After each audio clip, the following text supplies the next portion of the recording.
नमस्कार. शालेय संस्कार या यूट्यूब चॅनेलमध्ये आपले स्वागत आहे. इयत्ता 10वी गणित भाग 2चा हा व्हिडिओ सेमी इंग्रजी व मराठी माध्यमाच्या विद्यार्थ्यांना उपयुक्त आहे. इयत्ता 10वी गणित भाग 2 प्रकरण 3 वर्तुळ सर्कल या प्रकरणातील सराव संच 3.3 म्हणजेच प्रॅक्टिस सेट 3.3 मधील सर्व उदाहरणे आपण सोडवणार आहोत. प्रश्न पहिला. आकृतीमध्ये केंद्र सी असलेल्या वर्तुळावर जी, डी, ई आणि एफ हे बिंदू आहेत. कोन ईसीएफ चे माप 70 अंश आणि कंस डीजीएफ चे माप 200 अंश असेल तर कंस डीई आणि कंस डीईएफ यांची मापे ठरवा. आकृती दिलेली आहे. सी केंद्र असलेले हे वर्तुळ आहे आणि या वर्तुळावरती जी, डी, ई, एफ हे बिंदू वर्तुळावर दिलेले आहेत. कोन ईसीएफ हा केंद्रीय कोन दिलेला आहे 70 अंश मापाचा आणि कंस डीजीएफ या कंसाचं माप दिलेलं आहे 200 अंश. तर ही माहिती आपल्याला गणितात दिलेली आहे. यावरून आपल्याला कंस डीईचं माप काढायचं आहे आणि कंस डीईएफ या कंसाचं माप आपल्याला काढायचं आहे. मग सुरुवातीला आपण हा जो कोन ईसीएफ दिलेला आहे 70 अंश त्यावरून आपण लगेच म्हणू शकतो की कंस ईएफचं माप पण 70 अंश आहे, कारण केंद्रीय कोनाचा गुणधर्म आहे. केंद्रीय कोनाचं जे माप असतं तेच त्याच्याशी संगत असलेल्या लघुकंसाचं असतं. म्हणजेच हा केंद्रीय कोन 70 अंश दिलेला आहे, म्हणजेच त्याच्या समोरचा जो कंस आहे ईएफ याचंही माप 70 अंशच असणार आहे. मग तोच गुणधर्म आपण इथे वापरलाय. कोन ईसीएफ बरोबर 70 अंश दिलेला आहे, म्हणजेच कंस ईएफ याचं माप पण 70 आहे. म्हणजेच कंस ईएफ बरोबर माप कोन ईसीएफ बरोबर 70 अंश. इथे आपण आधार वापरला केंद्रीय कोनाचा गुणधर्म. आता आपण कंस डीजीएफ अधिक कंस ईएफ अधिक कंस डीई या तीनही कंसांची जर बेरीज केली तर आपल्याला संपूर्ण वर्तुळाचं माप मिळतं. आणि आपल्याला माहिती की वर्तुळाचं माप 360 अंश असतं. म्हणजेच मी आता या तिन्ही कंसांच्या मापांची बेरीज घेतोय आणि ती बेरीज 360 असणार आहे, कारण या तिन्ही कंसांच्या बेरजेमुळे वर्तुळ कंस पूर्ण वर्तुळ तयार होतोय. म्हणजेच त्याची बेरीज 360 असणार आहे. मग तेच इथे मी लिहिलंय. कंस डीजीएफ म्हणजे इथून इथपर्यंतचा कंस घेतला, अधिक माप कंस ईएफ म्हणजे हा कंस त्यामध्ये मिळवला, अधिक माप कंस डीई म्हणजे हा कंस अधिक हा कंस आणि हा डीई या तिघांची बेरीज झाली 360 अंश. याला आधार दिलेला आहे वर्तुळाचे माप 360 अंश असते. यामध्ये या दोघांची किंमत आपल्याला माहिती आहे, कारण डीजीएफचं माप दिलेलं आहे 200 गणितामध्ये. कंस ईएफचं माप आत्ताच आपण काढलंय 70 अंश आहे, मग ती किंमत इथे ठेवली. आणि कंस डीईची किंमत आपल्याला काढायची म्हणून माप कंस डीई आहे तसंच लिहिलं बरोबर 360. मग 200 आणि 70 यांची बेरीज झाली 270. ते 270 मी उजवीकडे नेले ते वजा झाले. कंस डीईचं माप काढायचे त्यामुळे ते डावीकडे तसेच आहेत. उजवीकडे 360 ला 360 तसेच आहेत. ही बेरीज 270 इकडे आल्यावर वजा झाली, म्हणजे 360 मधून 270 गेले, 90 राहिले. म्हणजे माप कंस डीई मिळाला 90 अंश. म्हणजे हा कंस जो आहे या कंसाचं माप आहे 90 अंश आणि तेच आपल्याला या गणितात प्रथम काढायचं होतं. त्यामुळे आपण माप कंस डी इथे काढलं 90 अंश आहे. आता दुसरी किंमत जी आपल्याला काढायची आहे ती कंस डीईएफ ची किंमत काढायची आहे. मग आता हा कंस डीईएफ हा आहे.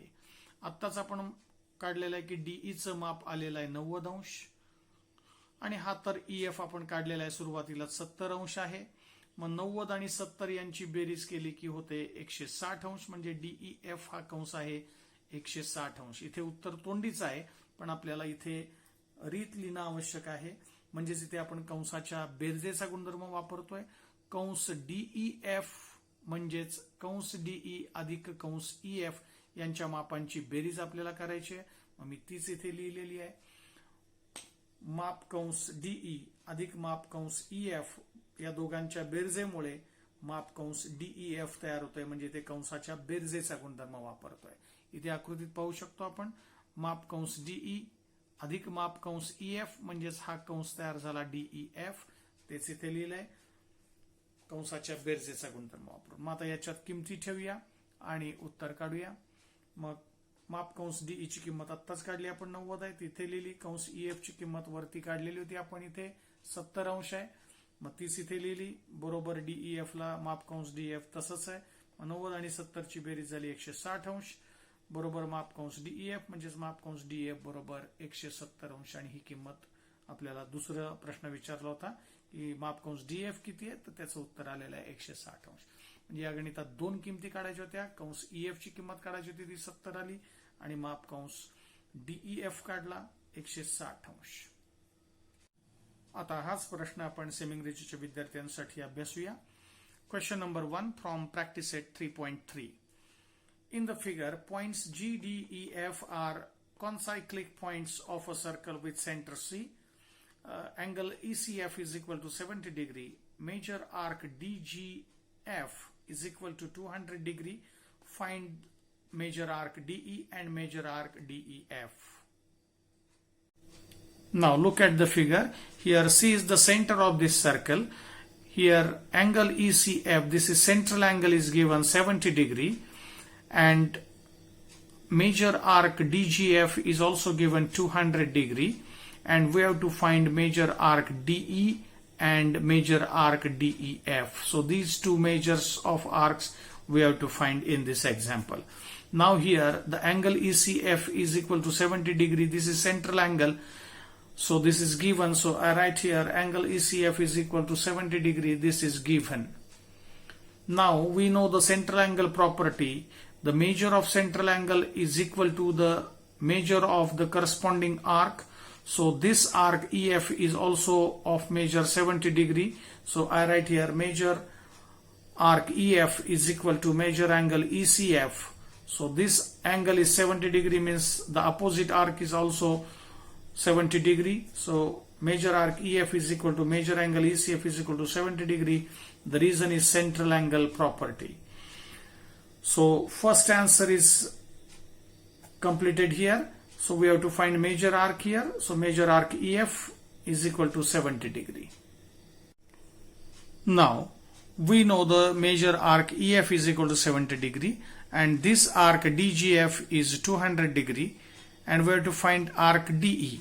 So now we will take the sum of all these three arcs becomes a whole circle. So major arc DGF plus major arc EF plus major arc DE becomes a whole circle, and we know that the measure of a circle is 360 degree.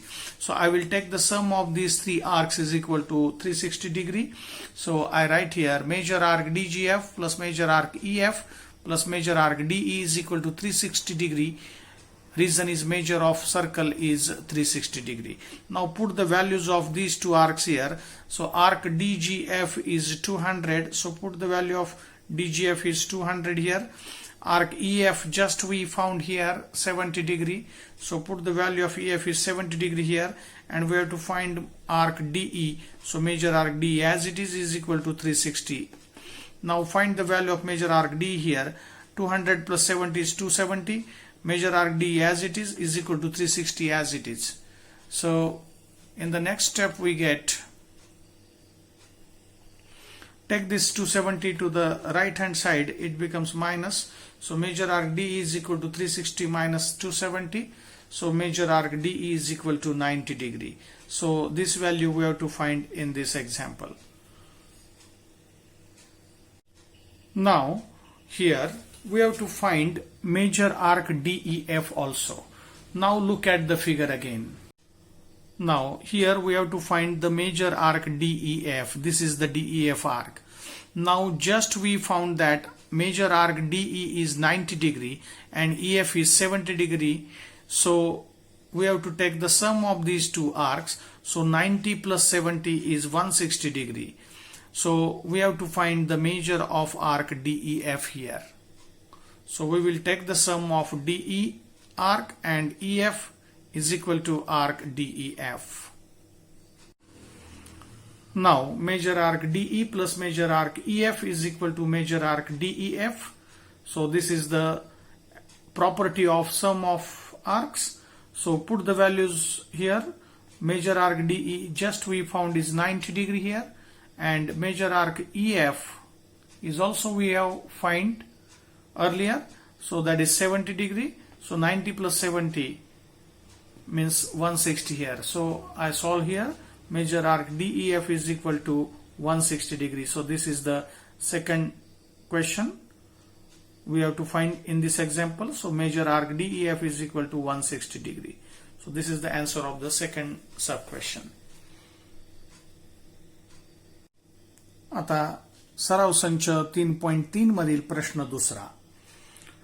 आकृतीमध्ये त्रिकोण QRS हा समभुज त्रिकोण दिलेला आहे. तर दाखवा की कंस RS एकरूप कंस QS एकरूप कंस QR आणि दुसरा प्रश्न आहे कंस QRS समाप 240 आहे हे आपल्याला दाखवायचं आहे.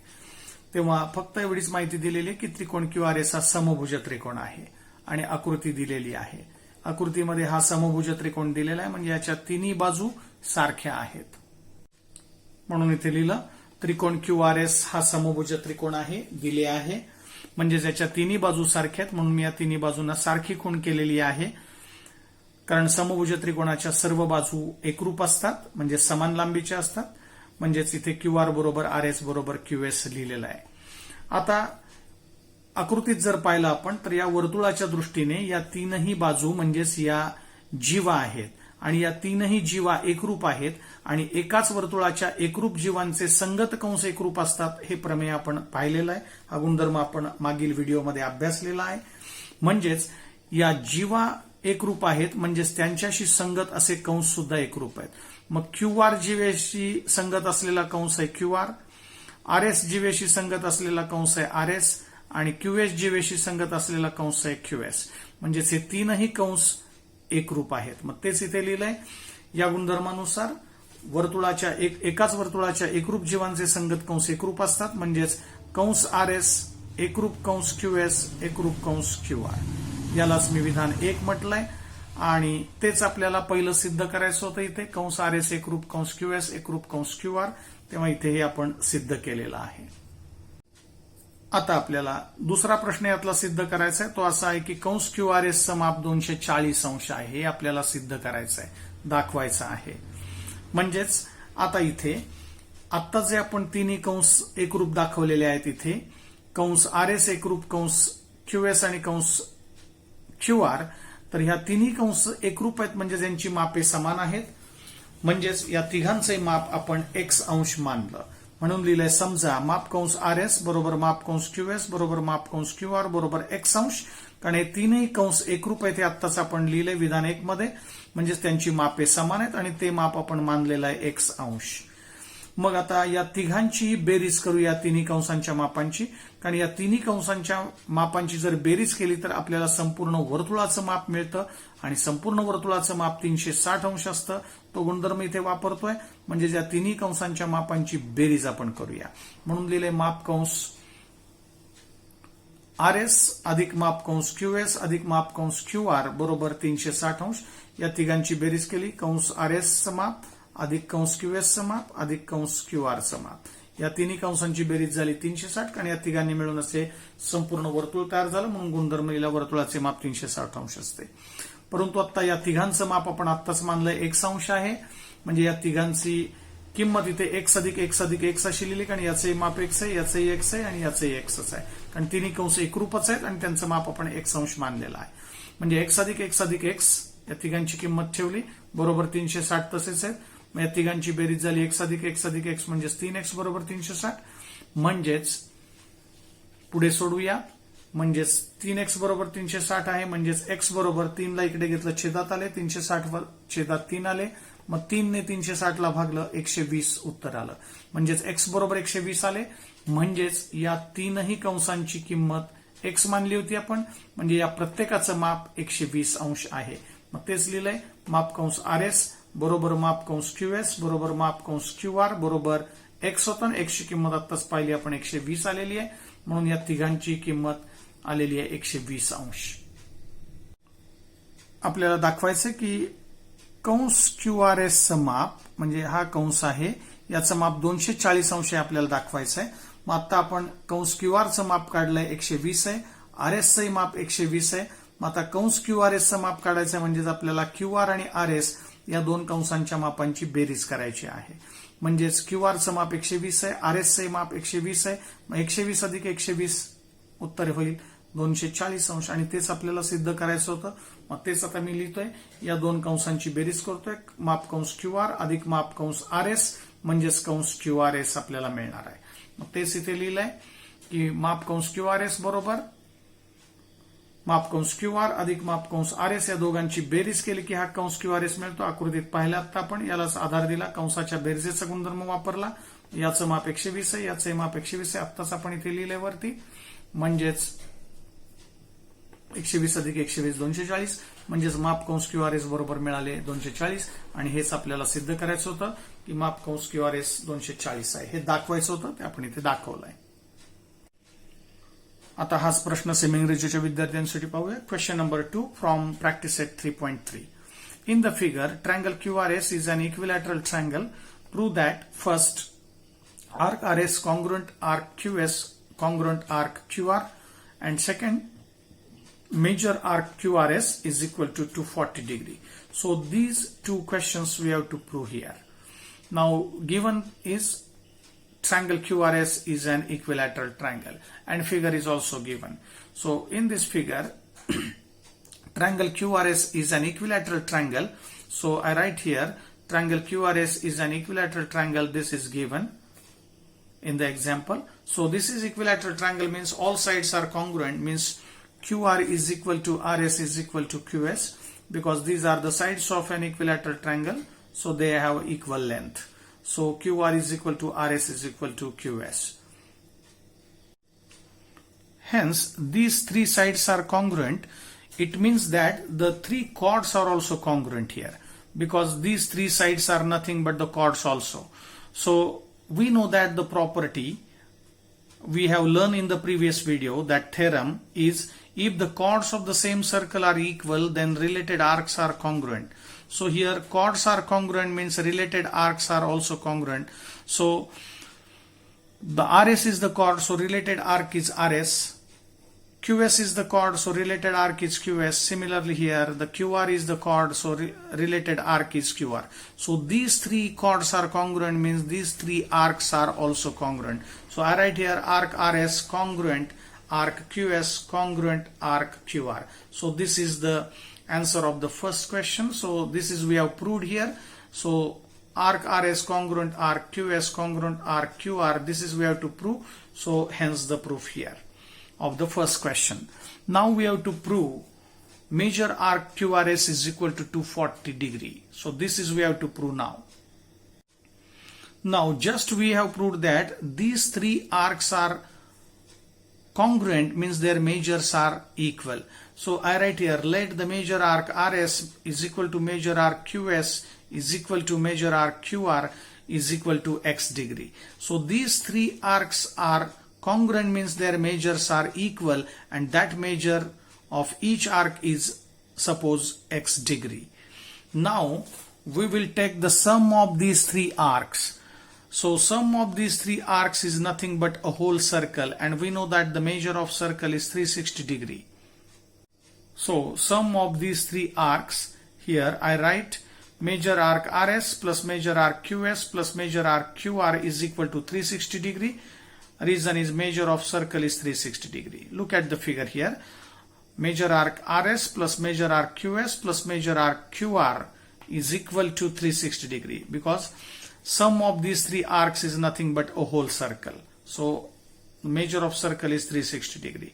Now just we have assumed that the measure of each arc is x degree. So put the value of x here. So major arc RX is x, arc QS is also x and major arc QR is also x. So x plus x is equal to 360 as it is.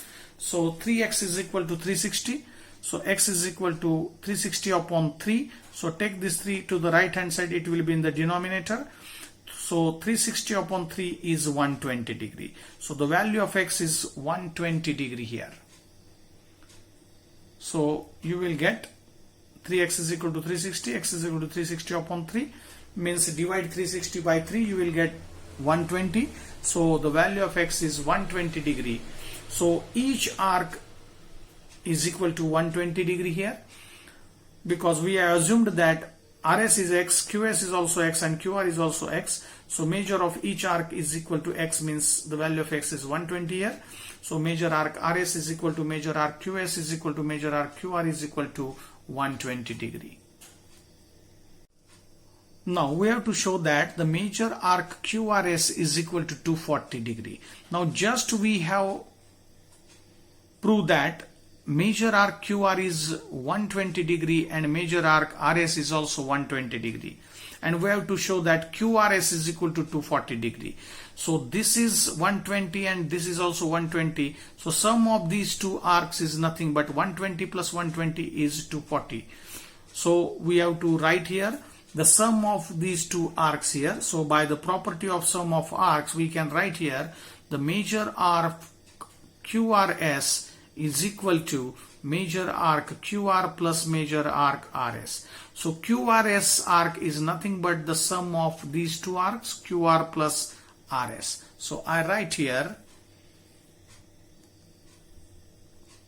measure arc QRS is equal to measure arc QR plus measure arc RS by the property of sum of arcs. So put the value here. Just we found here each arc have a measure 120 degree here. So QR is also 120 and measure arc RS is also 120. So 120 plus 120 is equal to 240 degree. So measure arc QRS is equal to 240 degree. This is we have to prove. So hence the proof. आता सराव संच 3.3 मधील शेवटचा तिसरा प्रश्न अभ्यासूया. आकृतीमध्ये जीवा AB एकरूप जीवा CD दिलेला आहे. तर सिद्ध करायचंय की कंस AC एकरूप कंस BD. आकृती दिलेली आहे. आकृतीचं आपण नीट निरीक्षण करूया आणि उदाहरण सोडवूया. आता या आकृतीत जरा नीट पाहूया. जीवा AB आणि जीवा CD या एकरूप दिलेल्या आहेत म्हणून लिहिलं जीवा AB एकरूप जीवा CD दिले आहे. आपल्याला माहिती की एकाच वर्तुळातील जीवा एकरूप असतात तेव्हा त्यांच्याशी संगत असलेले कंस असतात ते देखील एकरूप असतात. मग इथे जीवा AB आणि जीवा CD एकरूप दिलेले आहे म्हणजे यांच्याशी संगत कंस यांचे जे आहेत ते सुद्धा एकरूप असणार आहेत. मग जीवा AB चा संगत कंस आहे कंस ACB आणि जीवा CD चा संगत कंस आहे कंस CBD. मग तेच मी लिहिलंय, हे प्रमेय इथे लिहिलंय. या गुणधर्मानुसार आपण लिहिणार आहोत की त्यांचे संगत कंस एकरूप आहेत म्हणजेच एकाच वर्तुळातील एकरूप जीवांचे संगत कंस एकरूप असतात. या गुणधर्मानुसार AB जीवाचा संगत कंस आहे ACB म्हणजेच लिहिले माप कंस ACB बरोबर माप कंस CBD, कारण CD जीवेशी संगत कंस असेल CBD म्हणजे या दोन्ही कंसांचं माप समान असणार आहे. कारण जीवा एकरूप असतात तेव्हा त्यांचे संगत कंस सुद्धा एकरूप असतात. परंतु आता इथे जो हा कंस ACBचं माप बरोबर कंस CBDचं माप लिहिलेलं आहे. परंतु या कंस ACB मध्येच हे दोन कंस आपल्याला दिसत आहेत म्हणजेच मी कंस ACBचं माप इथे आहे त्याच्याच जागी मी लिहितोय माप कंस AC अधिक माप कंस CB म्हणजेच मी कंसाच्या बेरजेचा गुणधर्म इथे वापरतोय. कंस ACB म्हणजेच या दोन कंसांची बेरीज आहे, AC आणि CB ची बेरीज आहे तीच मी इथे लिहिली आहे. कंस ACB म्हणजेच मी लिहिले माप कंस AC अधिक माप कंस CB. आकृतीत पाहू शकतो आपण या दोघांची बेरीज केली की ACB मिळतो. आणि कंस CBD म्हणजेच CB आणि BD ची बेरीज आहे मग तीच उजव्या बाजूला लिहिली आहे CBD च्या जागेवर. माप कंस CB बरोबर माप कंस BD. इथेही आपण दोन्ही बाजूला कंसांच्या बेरजेचा गुणधर्म आपण इथे वापरलाय.